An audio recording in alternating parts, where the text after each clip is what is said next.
Bihar election ತನಕ ಸುಮ್ಮನೆ ಇದ್ಬಿಡಿ. Bihar election ಕಳೆದೋಗ್ಲಿ. ರಾಜಕೀಯದಲ್ಲಿ ನೋಡ್ರಿ, ನನಗೆ 84ರಲ್ಲಿ ಕಾಂಗ್ರೆಸ್ಸಿಂದ ತೆಗೆದಾಕ್ಬಿಟ್ರು, 94ರಲ್ಲಿ ತೆಗೆದಾಕ್ಬಿಟ್ರು, 2004ರಲ್ಲಿ ತೆಗೆದಾಕ್ಬಿಟ್ರು. ಮೊನ್ನೆನೂ ಈ ದೇವೇಗೌಡ ಸೋತವನು ತೆಗಿಬೇಕಾಗಿ ತೆಗೆದಿಲ್ಲ.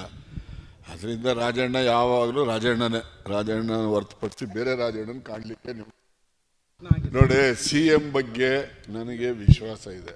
ಅವರು ಎಲ್ಲ ಕಾಲದಲ್ಲೂ ಕೂಡ ನಾನು ಮಂತ್ರಿ ಕೆಲಸ ಕೊಡಿ ಅಂತ ಯಾರನ್ನು ಕೇಳೋಕೆ ಹೋಗಿಲ್ಲ, ಗೊತ್ತಾಯ್ತಾ. ಕಳೆದ ಚುನಾವಣೆಯಲ್ಲೂ ಅಷ್ಟೇ, ನೀನು 18 ಸೋತ್ಬಿಟ್ಟೆ ಕಣ, ನೀನು ಮಂತ್ರಿ ಮಾಡ್ತಿದ್ದೆ, ನಿನ್ನ ಜಾಗದಲ್ಲಿ ತೊಗೊಂಡೋಗಿ ನಾನು ಅವ್ರನ್ನ ತುಕಾರಾಮ್ ಮಾಡಿದೆ ಅಂತ ಒಂದು ಸರಿ ಅವರೇ ವ್ಯಕ್ತ ಮಾಡಿ ಸೋತ್ಬಿಟ್ಟಿದ್ದೆ ಅವಾಗ.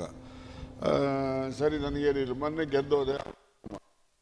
ಮತ್ತು ನಾನು ಸಹಕಾರ ಇಲಾಖೆ ಕೊಡ್ರಿ ಅಂತ ಕೇಳಿದೆ. ಏನೇ ಆಯ್ತು ಅದರೊಳಗೆ, ಅದು ಯಾಕೆ ಕೇಳಕ್ಕೆ ಹೋಗ್ತೀಯಾ ಅಂತ ಅಂದರು. ಏನನ್ನ ಇರಲಿ ಇಲ್ಲದೆ ಇರಲಿ ಸರ್, ಅದು ನನ್ನ ಒಂದು ರಾಜಕೀಯದ ಬೆಳವಣಿಗೆಗೆ ಕೆಲಸ, ನನಗೆ ಸಹಾಯ ಮಾಡಿರೋಂಥ ಒಂದು ಸಹಕಾರಿ ಆಂದೋಲನಕ್ಕೆ ನ್ಯಾಯ ದೊರಕಿಸ್ಕೊಡ್ಬೇಕು ನನ್ನ ಅನುಭವದ ಆಧಾರದ ಮೇಲೆ ಅಂತೇಳಿ ಕೇಳಿದೆ. ಕೊಟ್ಟರು.